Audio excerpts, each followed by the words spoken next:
Hey, Amy. Good morning, Amy. Good morning, Amy. It is 5 a.m. Um, getting ready, to go to Last Jedi. Last Jedi. Oh boy, everybody. It's Star Wars time. All right, so right off the bat, bottom line. I'll lead with the bottom line on this one. If you don't like The Force Awakens, you probably won't like The Last Jedi, because liking The Last Jedi is largely predicated on liking the characters. And if you don't like the characters, if you don't like how they've been set up, if you don't like where they're going, if you don't like how they're being portrayed, how they just behave, everything about them. If you don't like the characters from The Force Awakens, then this probably isn't going to change your mind.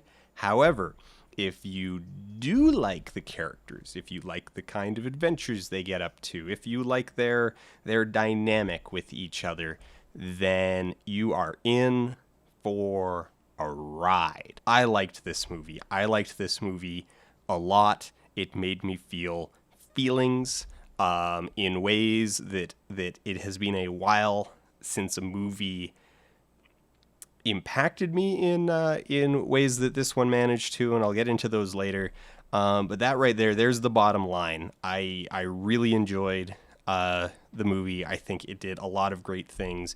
I enjoyed The Force Awakens, and this is a continuation of that, and thus I am along for the ride. I like these characters. I like where they're going. I am enjoying how their story is unfolding. I am enjoying the ongoing drama of Rey and Poe and Finn and all of them. So there's my bottom line.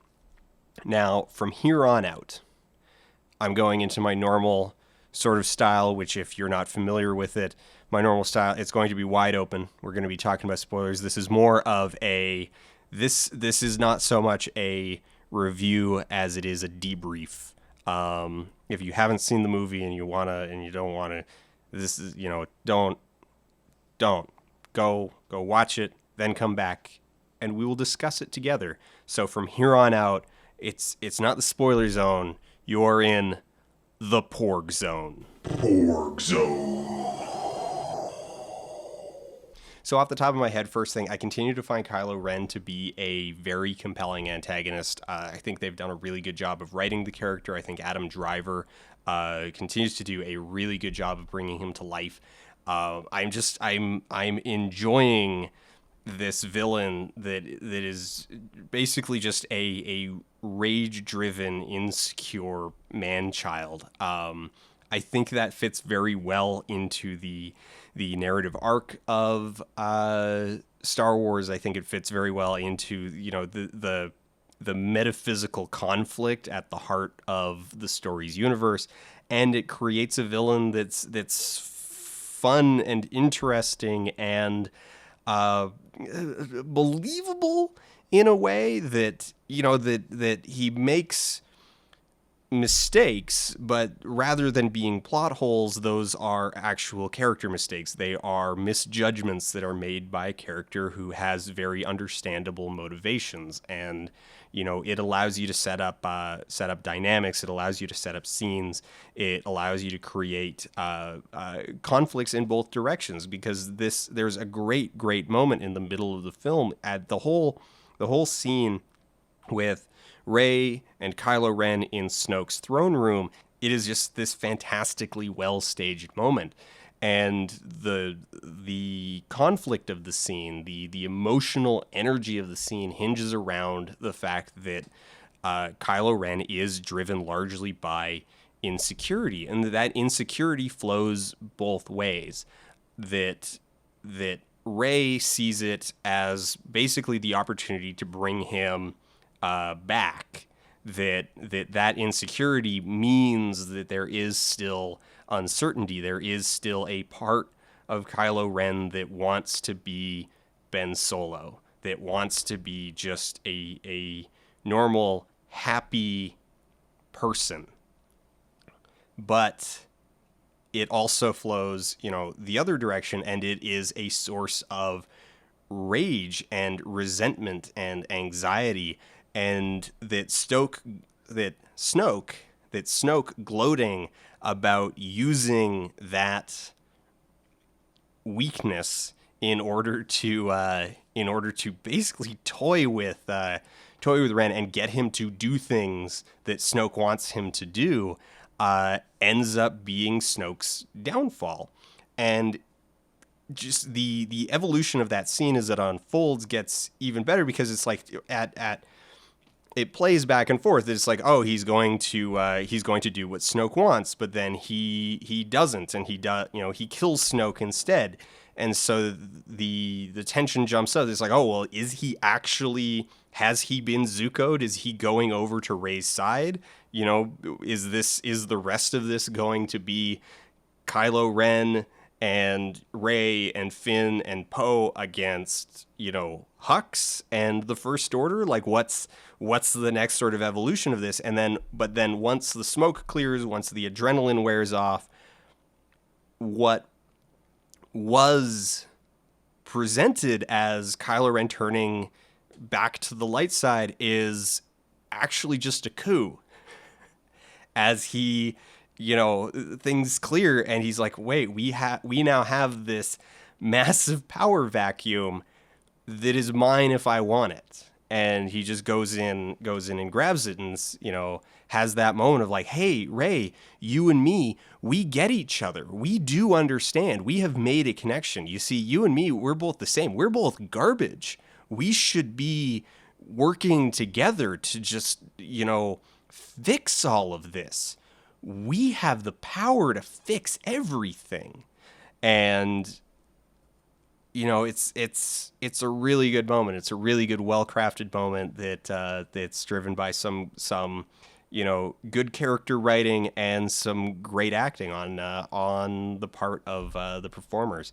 With that, I do want to say, like, Daisy Ridley. So I don't really have any complaints with her performance in The Force Awakens, but the growth as a performer between then and now is visible. She has grown a lot as a performer. Her performance here in The Last Jedi is a lot stronger, and the movie is all the better for it. So like that was really good to see. There's a moment that I guess this is a bit of a small criticism. So the movie as a whole gets really focused on these kinds of character moments and these specific character motivations, and that's good and is for the most part a strength. But there's one scene in particular where it kind of goes a little bit too far, and that's the introduction of Vice Admiral Holdo. So the scene is supposed to, like, it's a bit of a laugh moment, and it does get a response from the audience. Like it does work as a laugh moment. I'm just not sure that it works to the benefit of the movie as a whole with how important Vice Admiral Holdo ends up being.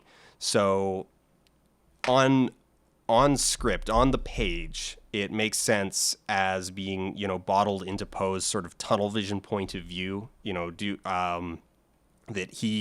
there's his own sense of loss, his own sense of ego, his own sense of entitlement, assuming that naturally he's going to be the one who is going to take command because he's the person who's been there all along, at least visibly, and in his mind visibly, yes, he is the person who's been there all along. And then it turns out to be, Vice Admiral Holdo.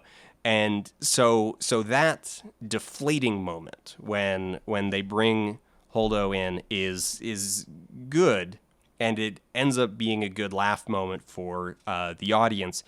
Unfortunately, just because of how critical Holdo then ends up being to the plot as a whole, it's kind of this unfortunate moment of bringing this really important character in that's just kind of like, all right, and here's Jim, who is very important and has been here all along, right over there, just off camera the entire time.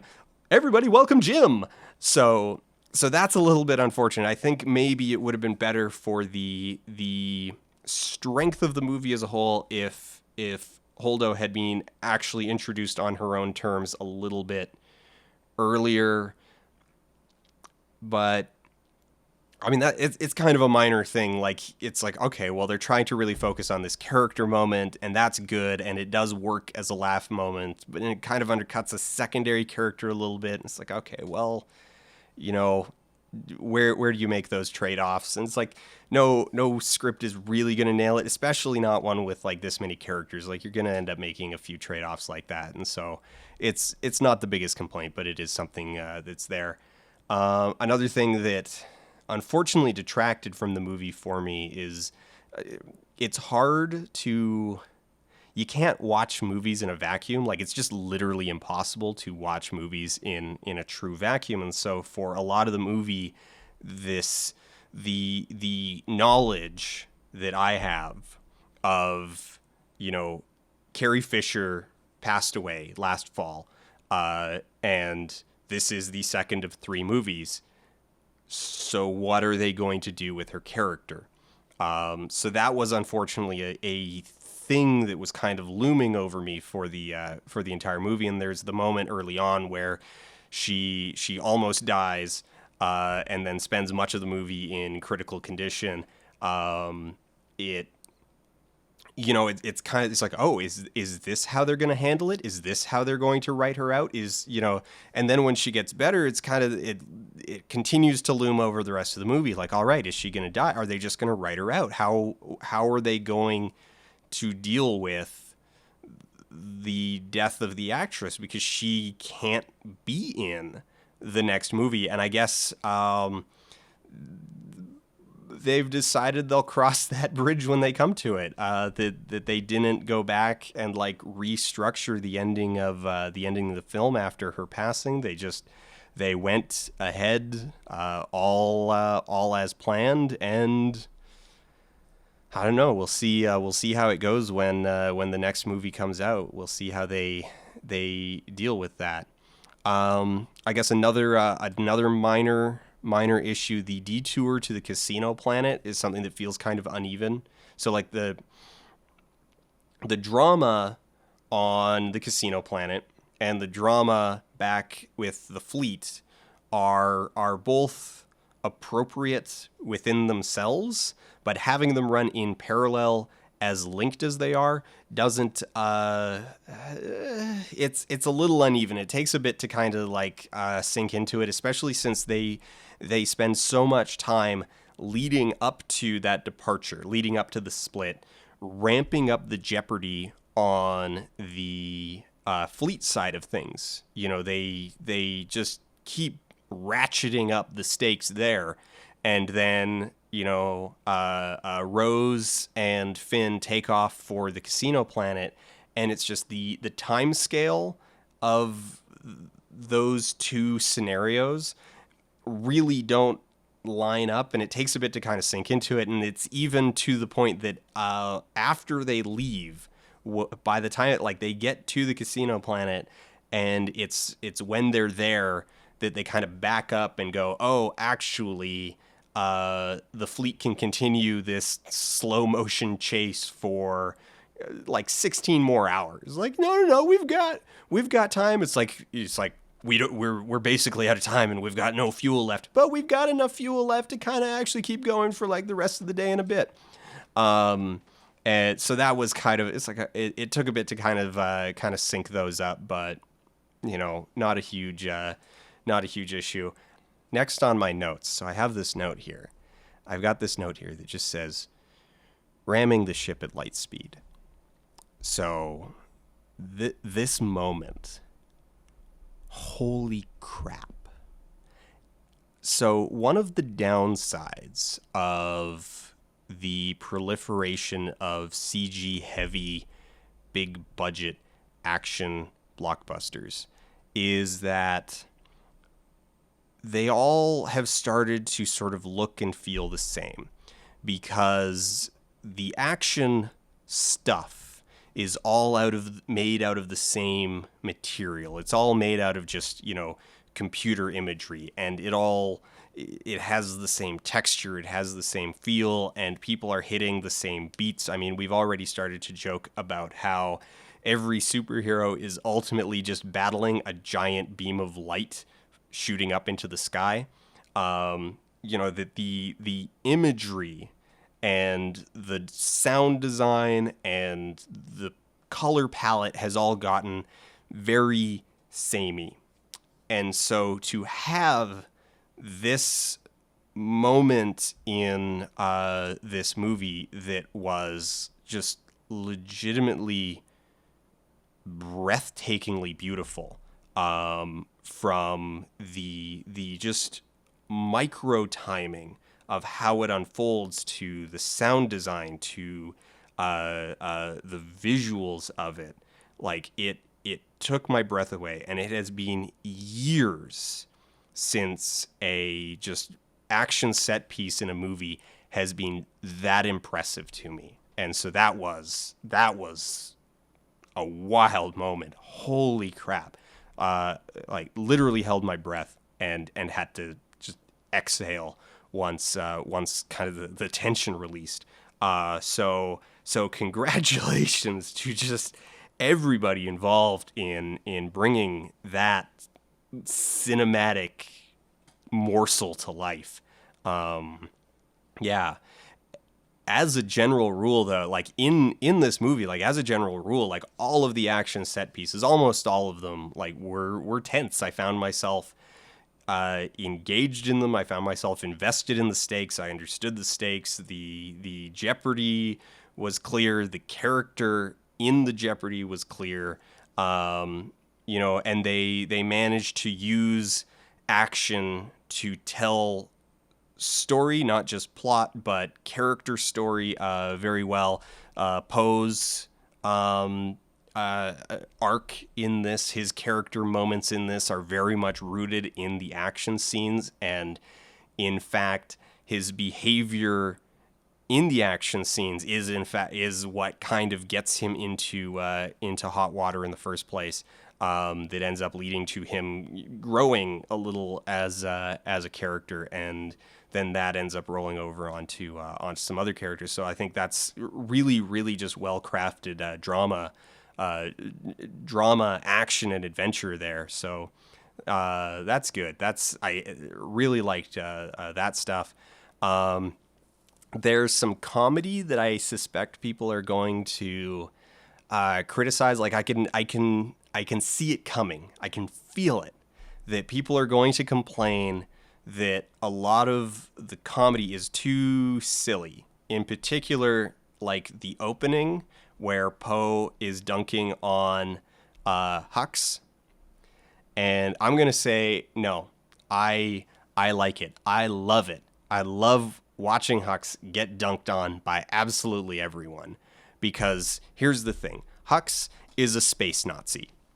He is inherently absurd. He is inherently stupid, and he does not deserve to be treated with dignity and respect.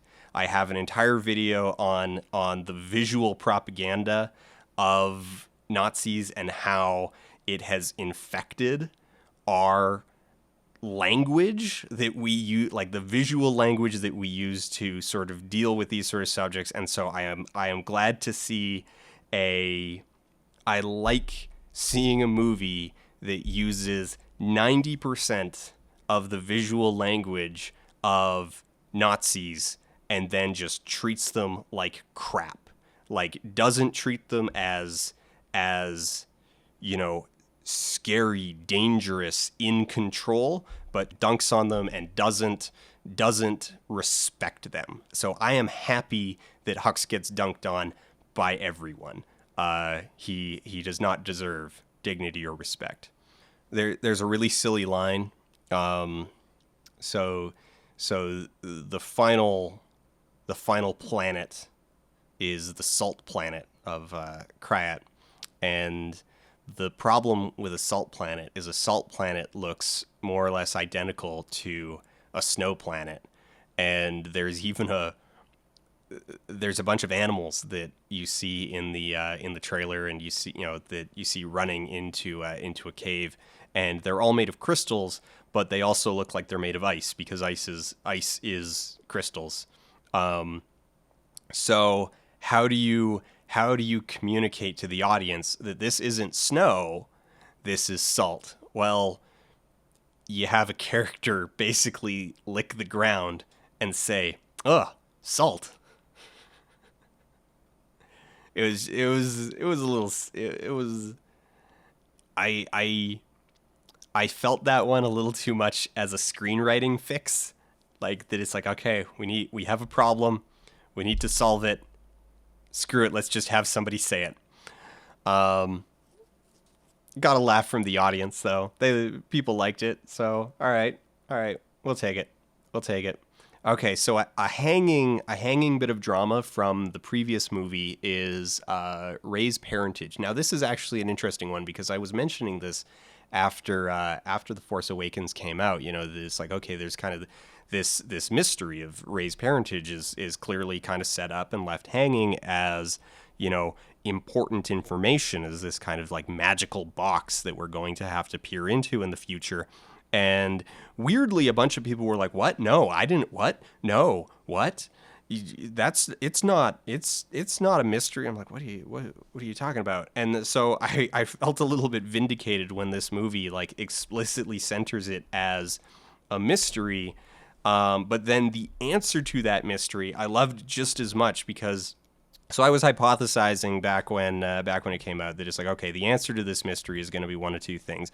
Either they're going to jump through some absurd hoops to, tie her into the great space families in some way. Like, she's going to be a long lost Kenobi, or she's going to be, she's they're going to introduce Mara Jade, and Luke had a tryst with her, and Luke has a secret daughter, and even though the timelines don't really match up or anything, but like whatever, like just it's a thing, moving on.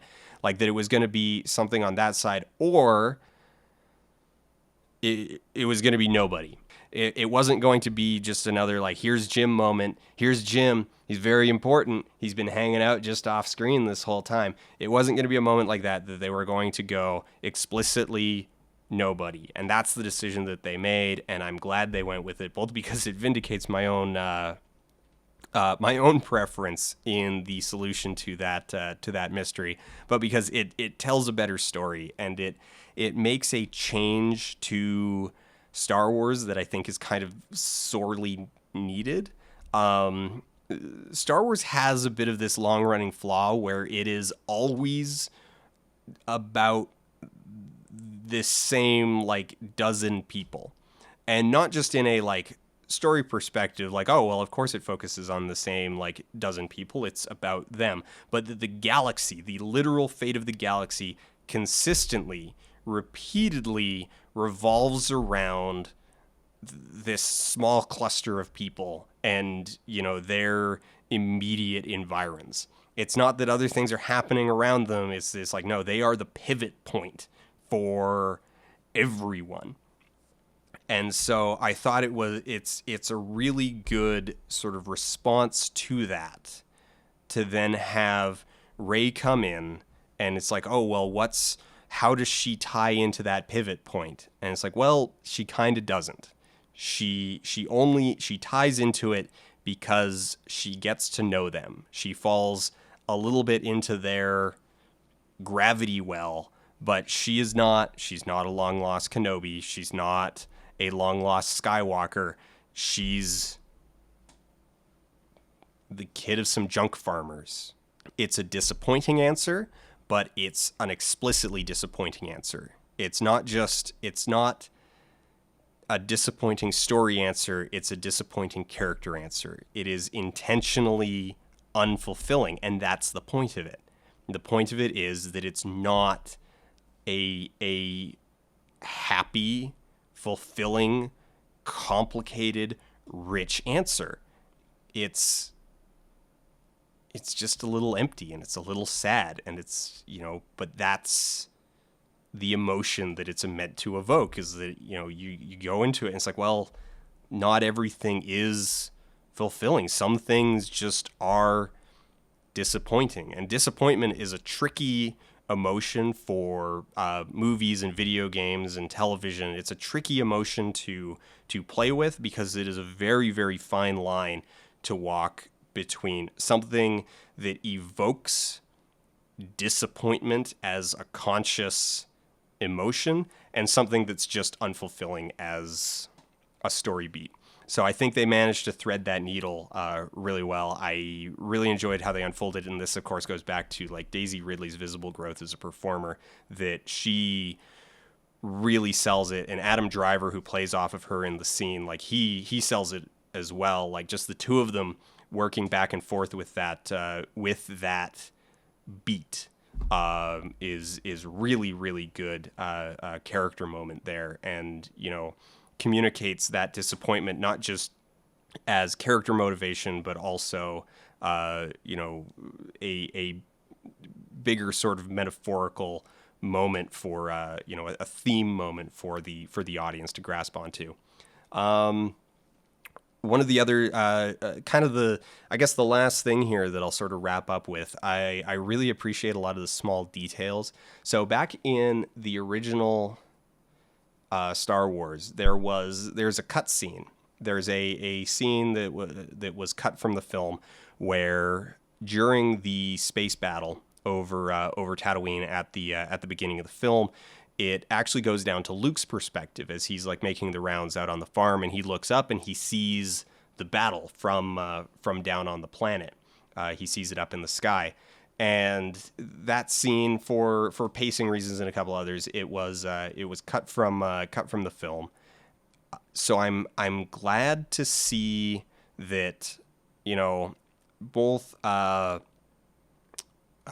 Force Awakens, Rogue One, and The Last Jedi have used that planet's eye perspective, that like looking up into space and seeing the Death Star, seeing Star Destroyer, seeing like ships, jumping in and out of light speed from the planet's eye perspective. It's a great little detail that does just a fantastic job of evoking that sense of like wonder and that sense of fantasy and adventure, that it's like, okay, you are in a fantastic place now, and we are going to go on a fantastic adventure, and we are going to see things that you could not see in your day-to-day life. We're going to explore fantasy. And I really like those moments. I think they're used sparingly in the films, but they're used very well to set a scene, to set you into the world. And so I really like that. I really like the that small detail. And it also, it does play off the fact that, like, okay, we know what a Star Destroyer is, and so if you're down on a planet and you see 3 Star Destroyers warp in to orbit, it's like, oh crap, we know what that means as an audience, and so it instantly sets the tension for the moment. It's like, there's the stakes, there's the threat, there's the jeopardy. Let's go. Let's grab our stuff and go on an adventure. And so I really liked this movie. There's a lot more that I could talk about that is probably slipping my mind. But yeah, I liked it.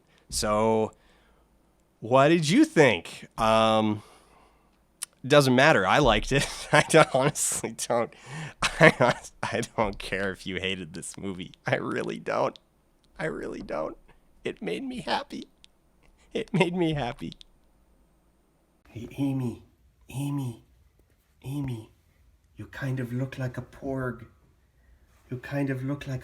Amy. See, you even have bitey teeth. Like a porg. Porg Zone.